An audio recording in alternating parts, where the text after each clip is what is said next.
স্থানীয় সময় বৃহস্পতিবার মালদ্বীপের পোস্ট অফিসে বাংলাদেশ হাই কমিশন ও মালদ্বীপ পোস্ট কর্মকর্তাদের মধ্যে এক বৈঠক অনুষ্ঠিত হয়েছে। বৈঠকে দেশটিতে বসবাসরত প্রবাসী বাংলাদেশি ভোটারদের জন্য ডাক সেবা আরও সহজ ও কার্যকর করার বিষয়ে একমত হয় দুই দেশ। এছাড়া দুই দেশের মধ্যে ডাক সেবা সহযোগিতা জোরদার করার বিষয়েও গুরুত্বপূর্ণ আলোচনা হয়। বৈঠকের শুরুতে হাই কমিশনার মালদ্বীপ পোস্টের সার্বিক কার্যক্রম, সেবা কাঠামো সংশ্লিষ্ট বিভিন্ন বিষয় সম্পর্কে জানার বিষয়ে আগ্রহ প্রকাশ করেন। পাশাপাশি বাংলাদেশের জাতীয় নির্বাচনের পোস্টাল ব্যালট প্রক্রিয়া ও তা প্রবাসী ভোটারদের কাছে পৌঁছে দেওয়ার গুরুত্ব তুলে ধরা হয়।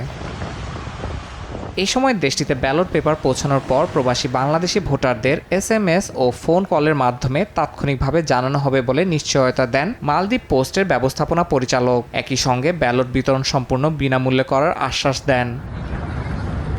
দুই দেশের ডাক প্রশাসনের মধ্যে প্রযুক্তিগত সহযোগিতা, ডাক সেবা উন্নয়ন এবং ডিজিটাল ডাক ব্যবস্থা শক্তিশালী করতে একটি সমঝোতা স্মারক স্বাক্ষরের প্রস্তাব করেন বাংলাদেশ হাই কমিশনার। ওই প্রস্তাবকে স্বাগত জানিয়ে পূর্ণ সহযোগিতার আশ্বাস দেয় মালদ্বীপ পোস্ট। সময় সংবাদ, মালদ্বীপ।